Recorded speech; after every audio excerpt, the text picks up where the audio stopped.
Hello, everyone. I'm Ann Shockett, president of the NFRW, the National Federation of Republican Women. And I'm so glad to welcome you to another NFRW on the issues.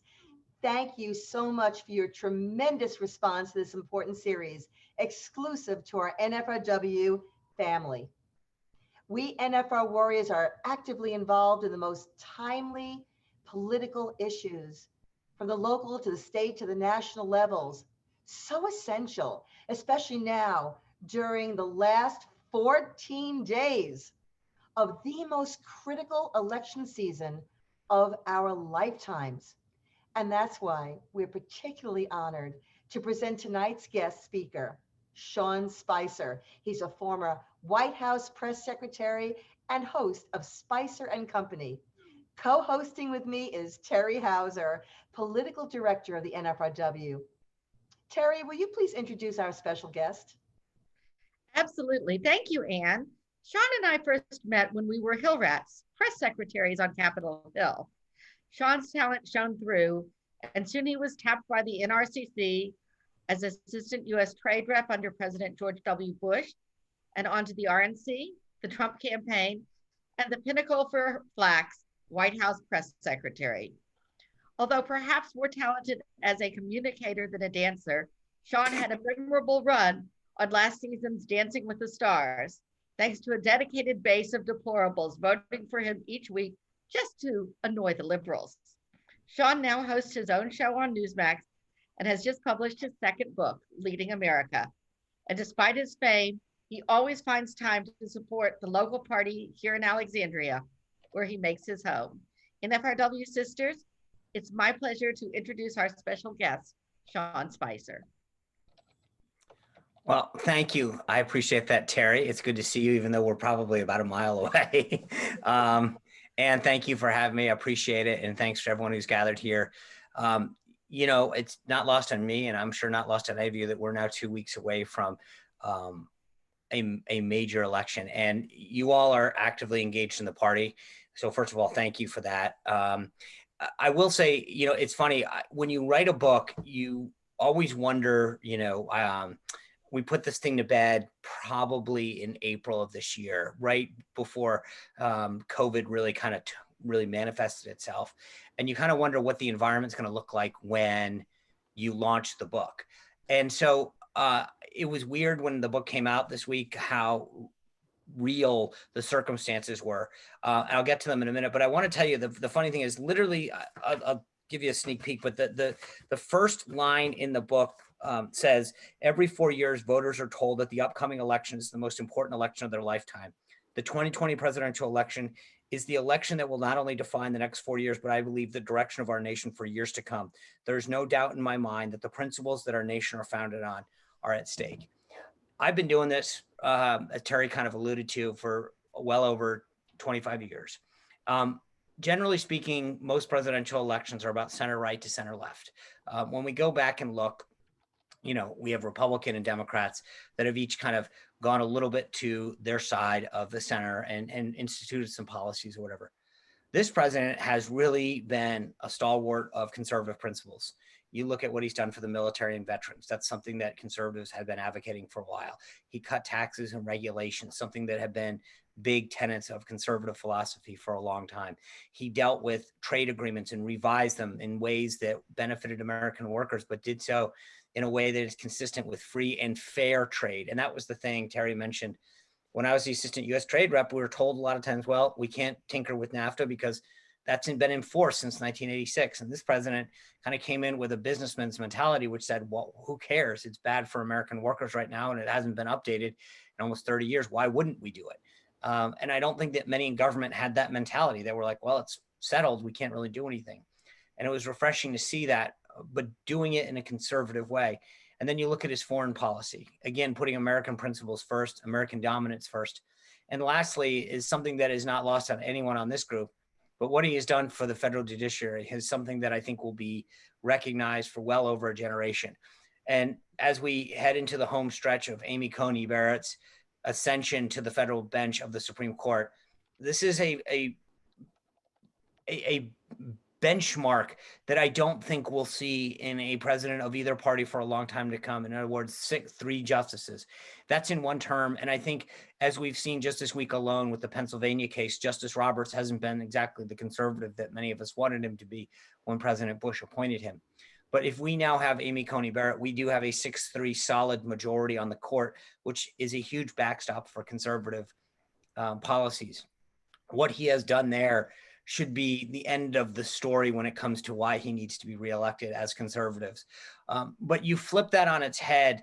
And 10 years ago, I'd say, gosh, we really as conservatives want to keep Donald Trump in office. But, if old Joe Biden wins, he'll govern from the center left. That's not true anymore.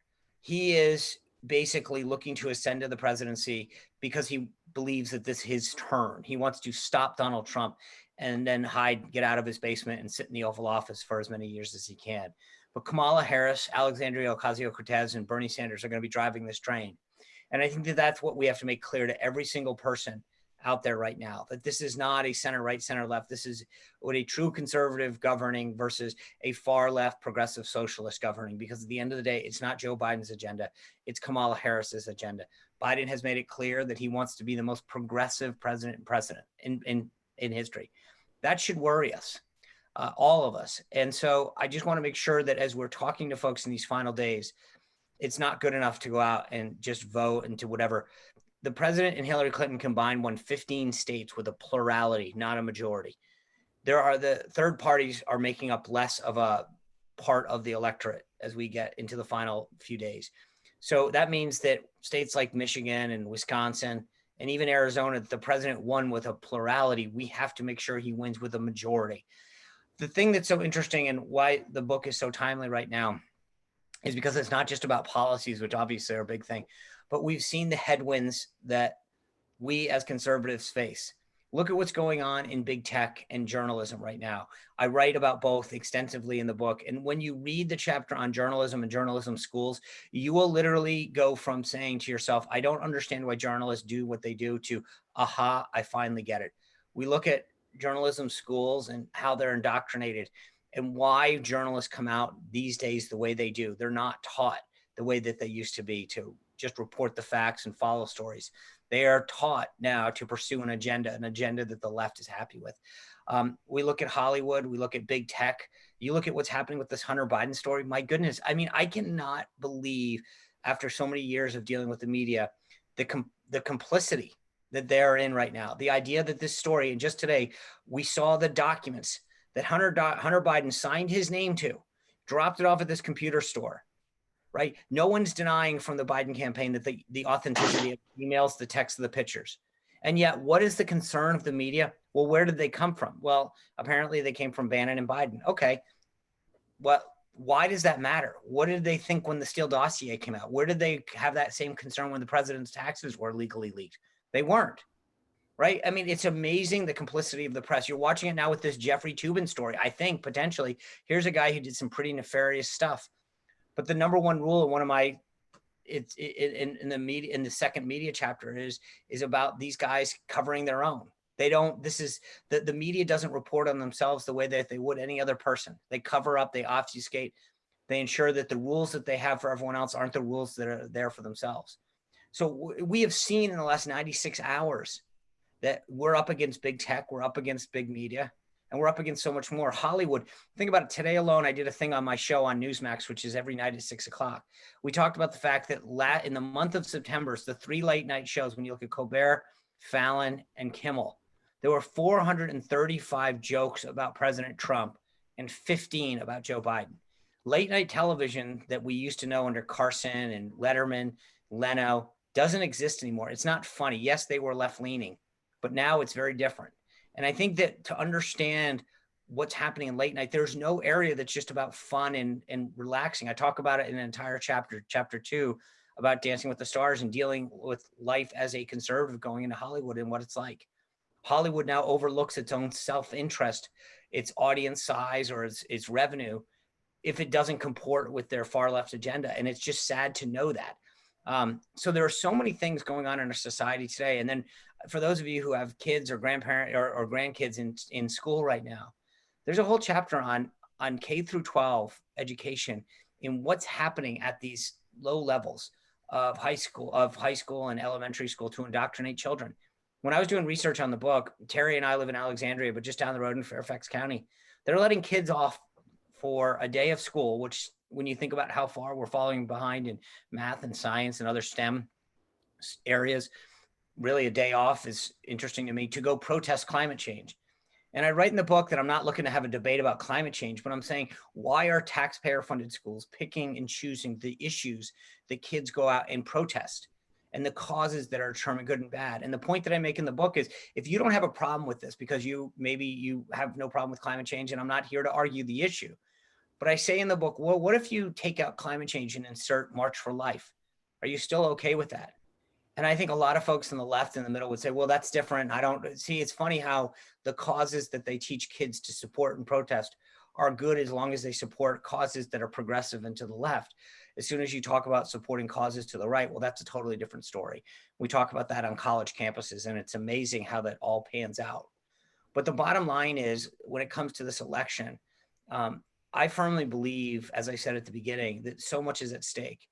It's taken us 4 years of Trump and 2 with a Republican Congress to try to unwind Obamacare, and we still can't do it. Can you imagine what would happen if we had Joe Biden, a Democratic Senate, and a Democratic House? Because look, there is no scenario politically where Joe Biden wins and doesn't take a Democratic Senate. None. If he wins, he takes a Democratic Senate and he'll have a Democratic House. And that means for 2 years, they are going to ram through every left-wing socialist policy that they can. And that should trouble and concern every single person who, is fighting for Republican and conservative principles, because there's no unwinding the clock. It'll take generations to undo what they put in place in those 2 years. And so as we head into these final 2 weeks, I think people have to understand, as I said earlier, there were 15 states won by a plurality, not a majority. And that we can't just rest on our laurels and make sure that everyone who got out there last time did, but we've got to convince those who maybe sat on the sidelines, who aren't sure, who just got registered to vote, why it's so important to get out there and vote and what's at stake. And so when I go talk to Republican groups, it's always like preaching to the choir. Everybody gets it. Everyone's involved. Everyone's spending their time and their money helping the cause.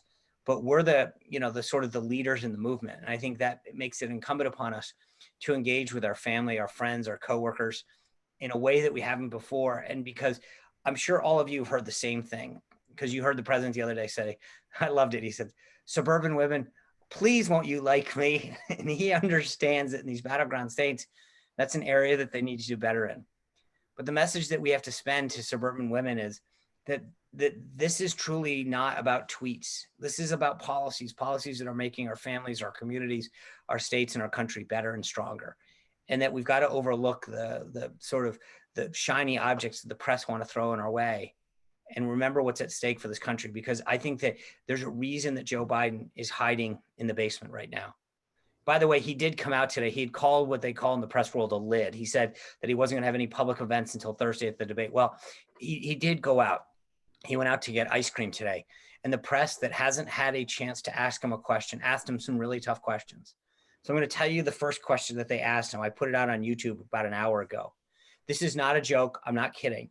He comes out. They haven't seen him in days. He's not going to go back out again. He came out to get some ice cream. The first question the press corps asked was this: what kind of ice cream did you get, Vice President Biden? That was literally the number one question of our press corps to a man that's running to be president of the United States, that's been hiding out and will go back into hiding until the debate. That to me is such a travesty and such an embarrassment for journalism in this country, that is their number one question. And by the way, the answer is he got a scoop of vanilla and a scoop of chocolate because he's so indecisive that he couldn't figure out which one he wants. He went on to say, by the way, which I thought was oddly bizarre, as he said, because we're going to share it. And he wasn't with Dr. Biden at the time. And I'm thinking to myself, who is going to share ice cream with you in the COVID world right now? But that's a whole nother story. We won't be able to solve that one on this call tonight. But Ann or Terry, I'd look forward to answering all your questions and hearing what's on your mind tonight. Well, the very first question is, Sean, what's your favorite ice cream flavors? So I actually like them. There's very few ice cream flavors that I don't like. A good cookies and cream. I do love peanut butter. The coffee is a good one, but you know, all the you name it. There's very few ice creams that you can hand me that I will say no to, but I don't share them. You get your own. Well, on a more serious note, you always give such important and enlightening presentations. Ladies, these are invaluable talking points to share with everyone you know. Remember, 14 days, and this is the most critical election season of our lifetimes. President Trump has put the country back on the right track and needs to be reelected in 2020. All our Republican candidates up and down the ballot. We NFR Warriors are right on the front lines ensuring that. And You are. we really are. I know every time I've done a campaign that this is the group that gets them out, that makes sure the signs are up, the calls are made. So, you know, you guys are truly folks on the front lines, and any successful campaign knows that. Absolutely. So speaking of our NFR Warriors, Sean, they're anxious to start asking questions. Terry, are you online now? Are you able to start with the first one? We've been having some internet issues here in Alexandria, Virginia. So we're playing tandem here. We're playing, you here, Terry? Can you, okay, I am. I hope you can hear me. good. And just to everyone in the audience, if you have questions, you can either type them in the chat or you can raise your virtual hand. Sean, our first question comes from Liliana Norcadis from Maryland. She's 16 years old and one of the youngest members of the NFRW. She writes, although I am pretty well versed in politics, I never witnessed the Reagan administration and many historical events that occurred between that time and now. What is the biggest difference you see from politics when you were 16 compared to politics in 2020? Well, it's a great question, and I applaud you getting involved because there's so much at stake for your generation. And I think it's amazing that you're doing this, and I applaud you for it. And I hope you, A, continue to stay involved, and B, find others to join you in this cause, because this is what it's all about, is passing the torch. I think the biggest difference from when I got involved in politics to now is the civility. And I write about this extensively in the book. It is mind-boggling to me. There was a story, a headline in the Hartford Courant yesterday that said, if you're supporting President Trump and you don't think you're a racist, you're wrong. I am blown away by something like that. This idea that, sorry, I'm trying to kill the call here. But this idea that you are now demonized for believing in conservative principles or being on the right is mind-boggling. What the left is doing to the right, to anybody who, especially at your age, on college campuses and high school campuses, is to basically ostracize you and to push you out of the side if you don't support a far left progressive agenda and talking points. We saw this the other day when in the confirmation hearings of Amy Coney Barrett, when Senator Hirono from Hawaii asked Judge Barrett a question, and she said something about the extent of sexual preference, and they stopped the hearings. And because this Hawaii senator decided that she was woke for the day and said that that term is now offensive, by 5 o'clock that afternoon, Webster's dictionary had actually changed the definition of sexual preference to refer to it as an offensive term. This is what's happening right now. It is unbelievable, this idea of cancel culture, and whatever the left wants, the left gets, because one person on the left felt offended by it. And frankly, I thought that Judge Barrett's comments about, with respect to her answer, were very inclusive and very tolerant, and trying to talk about how we need to be more progressive, but yet it was never good enough for the folks on the left. And I think that's one of the things that we have to understand, is that there is an assault on people on the right. There's assault on conservative values, religious principles, that if you don't believe what they believe, then you are canceled out and taken down. And I think we have to understand that if we don't stand up and fight, we aren't going to recognize the country very soon. But it's a great question. And I think, I remember being so proud when I was younger, to be a conservative and to put a yard sign up. And they have now made it very, very difficult for conservatives to want to be able to put that hand up. This next question comes from Colorado. Marie Pinkleton writes, given that President Trump and the Republican Party know that healthcare is a huge onus on our country, why have they not developed a plan during his first term? That's a great question and a huge disappointment. I think that this is a pox on Republicans' house, because we've talked about what we do forever and why we wanted to repeal Obamacare, and the idea that we couldn't get it together. blows me away. There are certain free market principles that we should all be for, that increase accessibility to healthcare, then take the cost down. And I think that we're seeing this now with the COVID talks, where everybody gets wrapped around the perfect and they don't accept the good. When we're dealing at, the president's now saying that he's good around 2.1 trillion, and that in itself is a mind-boggling number. And that the speaker is at 2.4 trillion, and we don't just say, let's take 2.1 trillion. Oh, by the way, when we have 300 billion still unspent by the Fed, and we're already talking about adding trillions more, is an argument that I don't get. But the point being is that we're not willing to say, let's just bank the 2 billion where we find agreement and go forward to help Americans.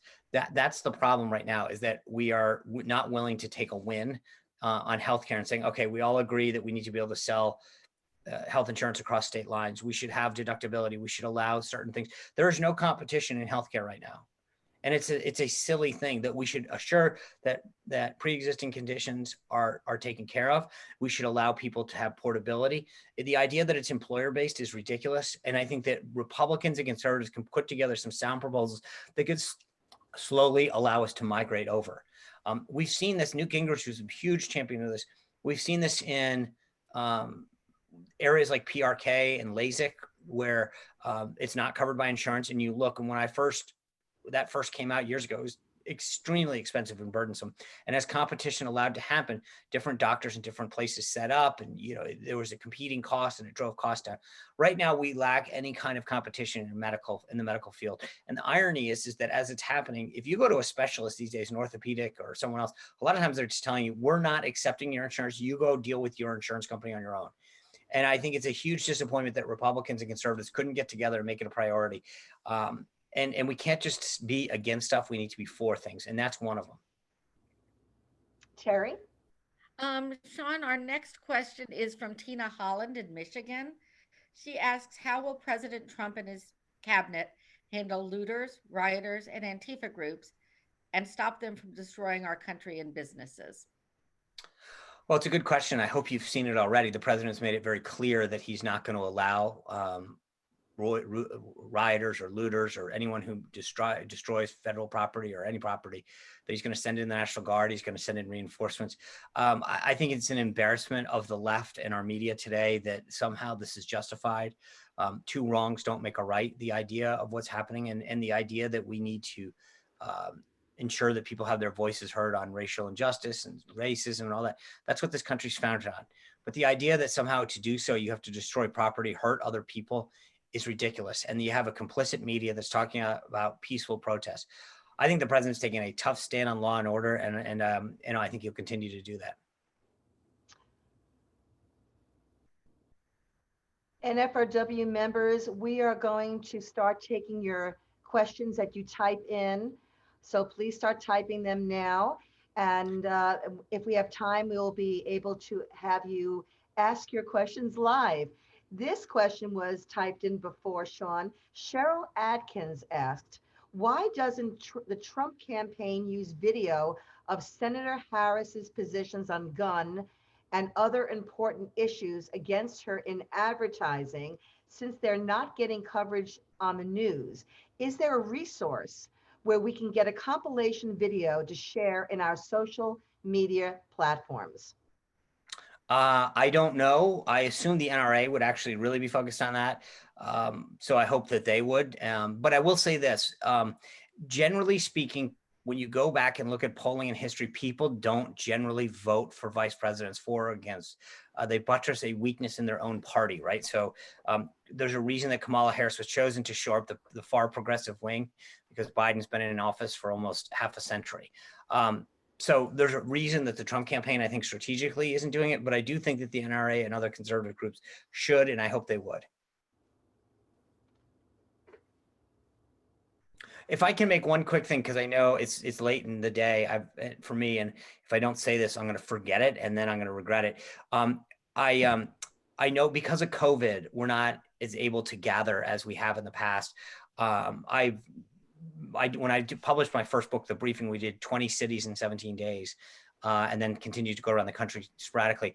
So people have said to me, how do I get a signed copy? How do I get a gift? The one thing that we've done to make life easy, if you're looking for that Thanksgiving gift that you just can't find for the loved one that you care about, if you go buy the book either on Amazon or Barnes & Noble or anywhere, and you send us a screenshot of your purchase to contact@SeanSpicer.com, we will send you a personalized book plate. You can write whatever you want to Aunt Lily, I thought of you and bought you Sean Spicer's book, whatever you think is appropriate, or to yourself, and we'll put it in the mail to you so that you have it in your book.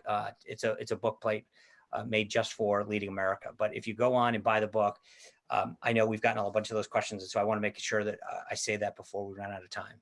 And that's such a beautiful gesture. And by the way, can you tell us again, Sean, where people can purchase this book? Yeah, and so if you go to Amazon and either just go to Sean Spicer or Leading America or Sean Spicer Leading America, you'll find it there. It's in all the Barnes and Nobles around the country. Lots of the Targets have it. And then obviously independent bookstores. And if you go to SeanSpicer.com, I think it's up there now. And if it's not, it will be in the next day to order it through the site, and then we can ship it to you. But like I said, if you wanted to buy it on Amazon, where it's a Prime thing right now, so it's actually, I think it's 20 or 21 bucks on Amazon, and then you shoot the email. We'll put in the mail for you the book plates. Wonderful. I'm going to go on Amazon right after this. Thank you. Terry? Sean, this one may be right up your alley. Mary Jane Brewster asked, how will President Trump handle the extremely left presider at the debate on Thursday night? It's a great question. This is a travesty, what has happened with these debates. First of all, the second one should have happened. The idea that you can have 2 town halls with an audience and a moderator and then say, but the Commission on Presidential Debates should have canceled it. It defies logic. And that's what I think is so amazing, is that no one even said it. You had 2 town halls with a moderator, with the candidate, with an audience, and yet the Commission on Presidential Debates couldn't do it in person. That's a joke. This commission should be disbanded after the election, and it should be reconstituted via the 2 parties, which it initially was supposed to be doing in 1984. That aside, the president, I think, is going to blow through the moderator and focus on Biden. I will tell you this, and I had a conversation with the president just a little while ago after the vice presidential debate. I think that we've got to remember that for a lot of us, we want him to score points against Biden and, the moderator, and he's been treated unfairly, and he has. But at the end of the day, we're a Republican organization, and you understand this, that people vote because someone's policies make their life or their community or their family better. And they don't vote for you because you have a bunch of grievances or you're treated unfairly. And I think the more the president focuses the debate on what he's accomplished and what his policies have done to make the country better, the better he'll be. And also draw the contrast with Joe Biden. But that's where he should stay. And I think he's just going to, look, I think he did a great job with Savannah the other night, and he'll do a great job with Kristen Welker. Keep chatting, keep typing in those questions, everyone, and soon raise those hands. Mara Jacobs asks, why didn't Attorney General Barr release anything on the Russiagate coup to destroy our great president? Did they not have enough? Could it be that President Trump wanted to purposely hold it until after the election? I can't imagine how there wasn't enough proof for several indictments. I think it's a good question. I don't know either. I mean, I think when you see what we've seen publicly, and yet you don't see people held accountable, you have to shake your head. So I don't know. I will only say this, that I think that Bill Barr has done a phenomenal job. I know the president's had some comments about him lately, but he has been a champion for law and order. And I trust his legal judgment, because I think there's sometimes that, I'm a Law and Order addict. I watch all of them. And there's times when and I get it, it's a show, but they'll say, yes, all of this happened, but it doesn't meet the statute requirement or whatever. And I think there's a question of, yes, some people may have done some things wrong, but the question is, do they rise to a prosecutable offense? I'm not a lawyer. I don't know, but I have to wonder why that's the case. Cause I agree with you. Some of the things that I've seen that have happened, and you go, if that happened, how is someone not held accountable? I certainly can't explain it. Kimberly Johnson Smith has a question that I think resonates with many of us.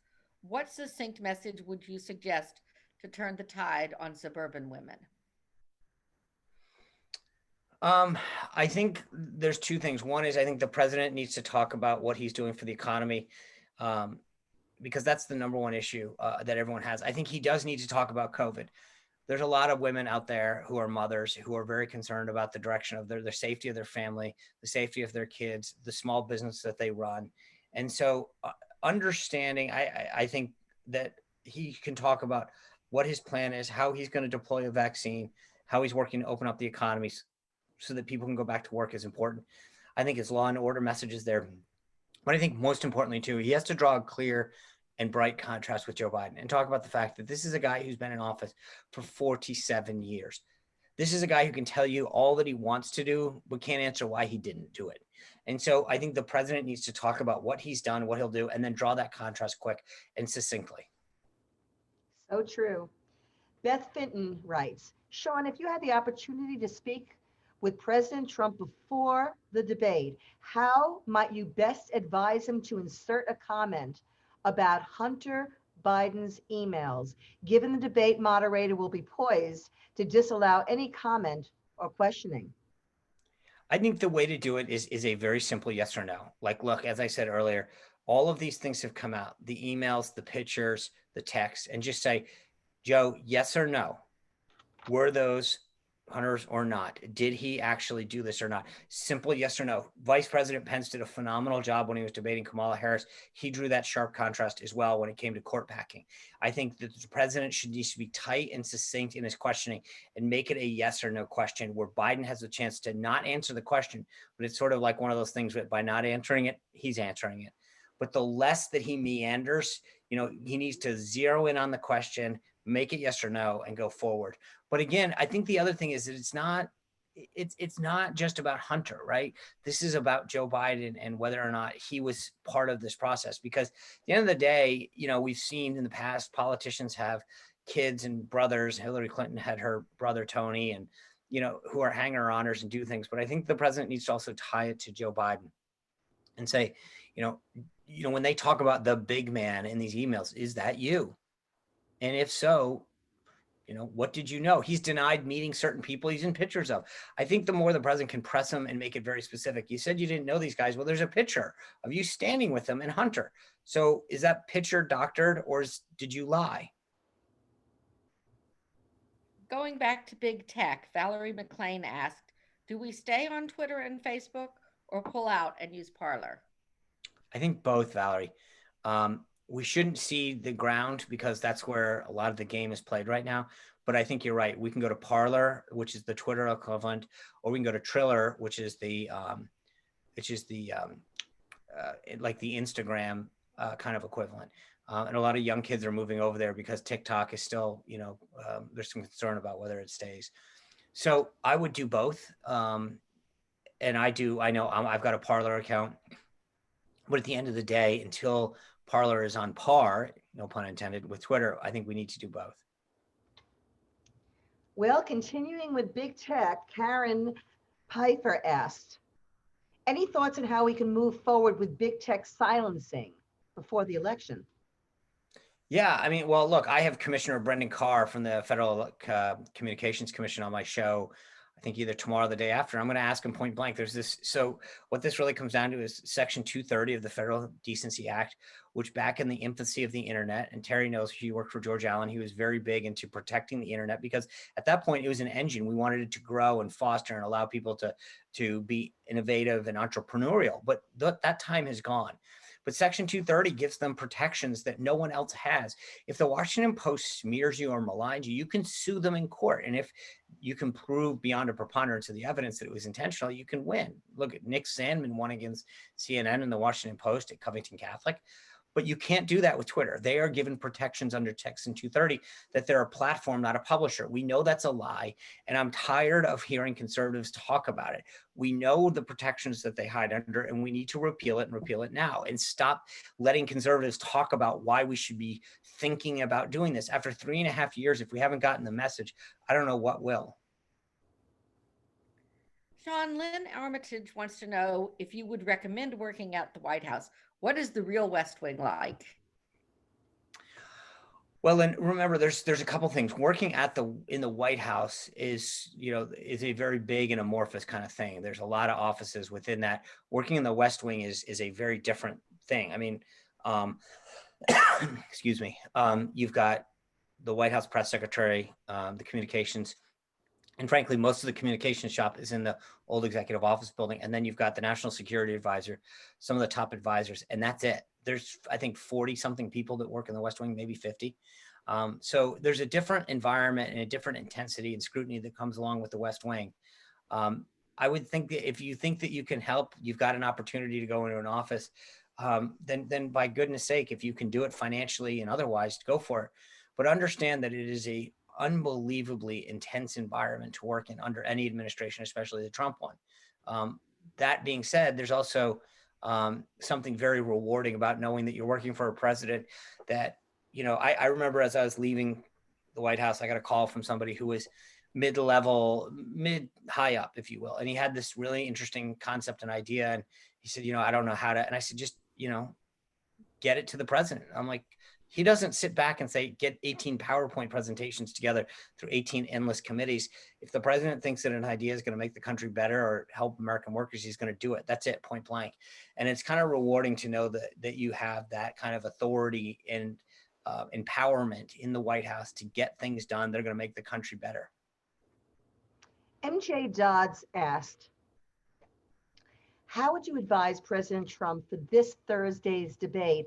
What points does he specifically need to hammer home?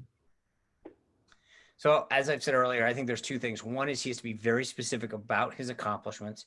Number two, talk about his vision. But then third, draw a very clear contrast with Biden.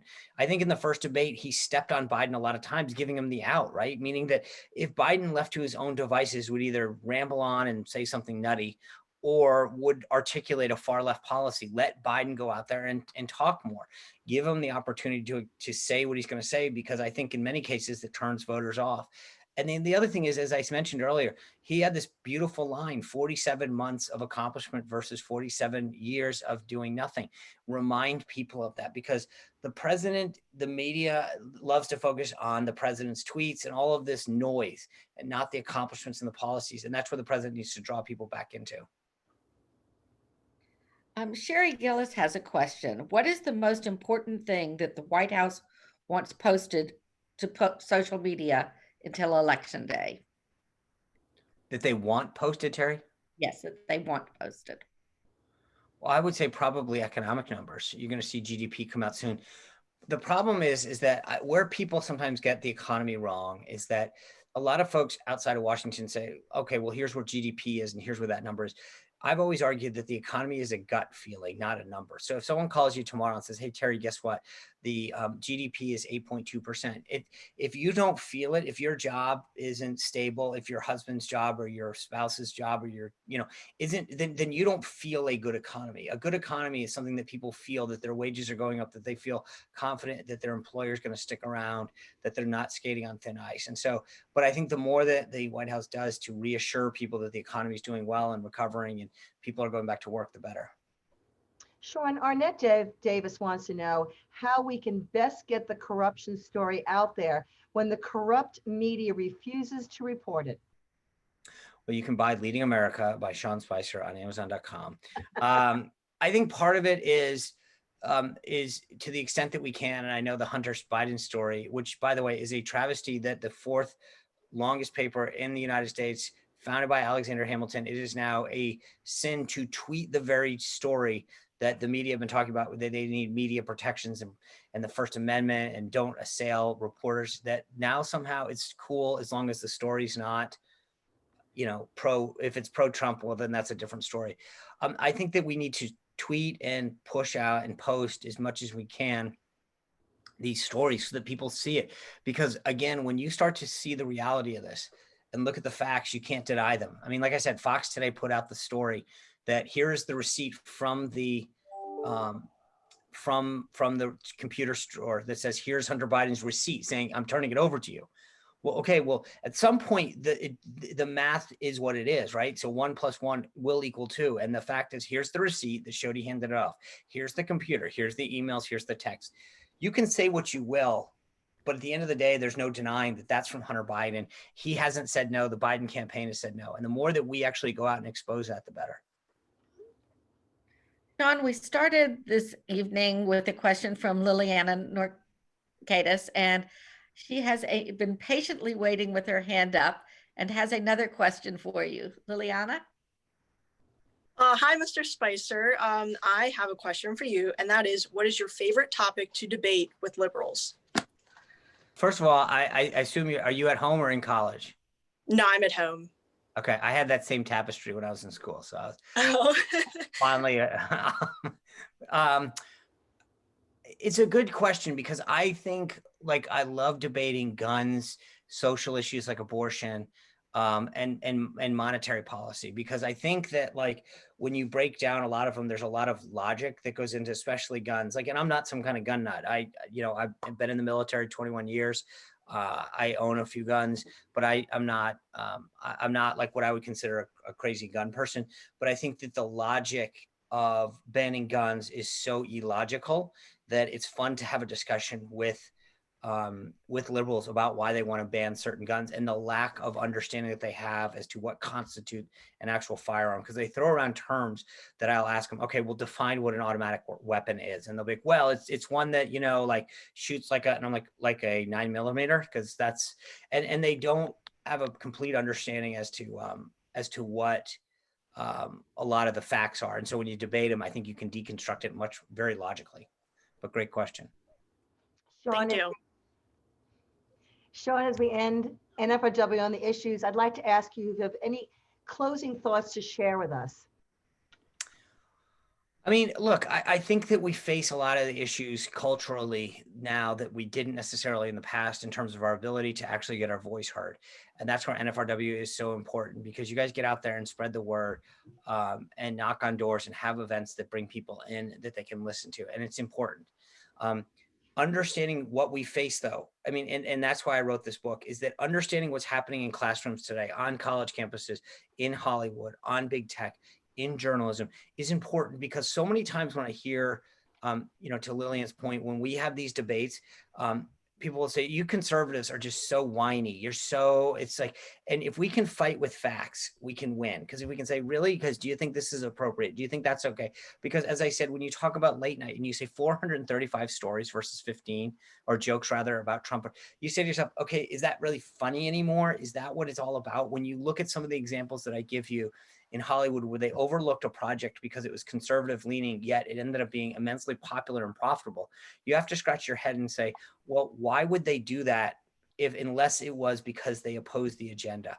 When you hear about what's happening in some of these K through 12 schools, your head will shake.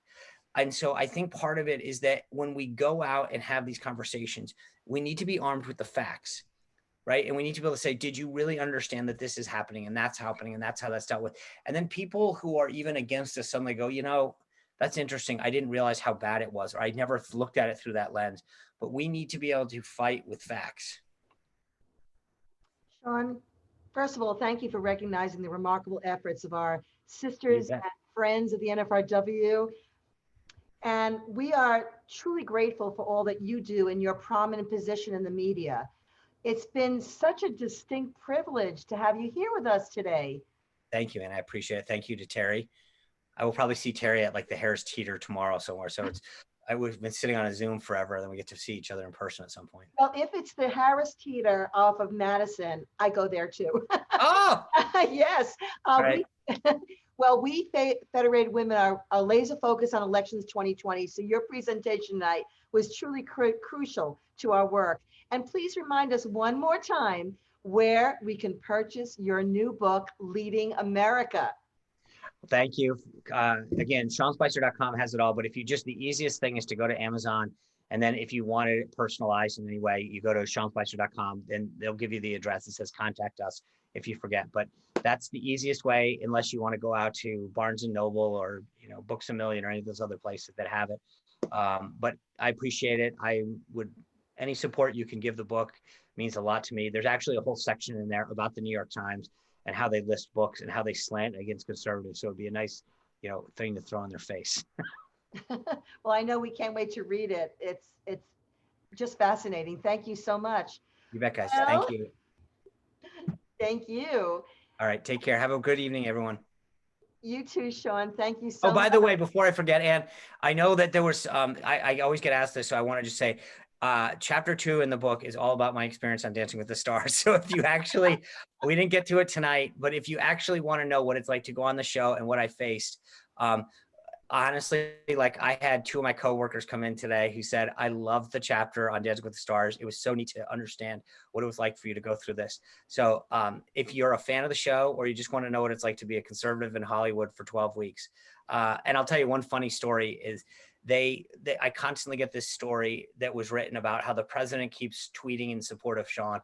I made it to the quarterfinals of a dancing show that I was horrible at, but the president didn't actually tweet until week 8. Now, I appreciate all of his support. He was amazingly generous with his time.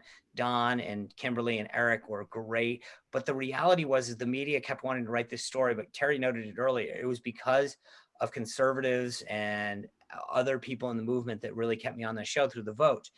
And it was just funny to read these stories every week about, oh, I was only staying on because of the president. And I'm like, well, I talked to the president yesterday. He didn't tweet and he's not going to for a variety of reasons, but he did at the end. And yet the narrative was completely different than the reality because nobody could understand. It was like the president's election reality TV style, where it was like, I don't understand how this happened. It was like, that's because people out in America actually do support me no matter how bad I am. Well, you're not only talented, you're also very courageous. Thank you. Appreciate it. All right. Take care. Thank you guys for hosting me. I appreciate it. Thank you so much for being with us, Sean. We look All forward right, to bye. seeing you again soon. Will do. Well, friends, this has been another NFRW on the Issues. Terry and I thank you so much for joining us and for all you do for our communities, our states, and our nation. Save next Tuesday, the 27th, for NFRW's monthly discussion. Just look in your email for details. And also, please be on the lookout for our NFRW action alerts, our spotlights, our Capital Connection newsletter, and fast forward videos. Follow NFRW on all our social media and be sure to be part of our election efforts. Every moment counts. And NFR Warriors enlist in our Amy Army. Visit nfrw.org/confirm Amy. Sign our petition now and be part of our action items. Let's keep America great. Let's confirm Amy and NFR Warriors. Let's get out the vote. Good night.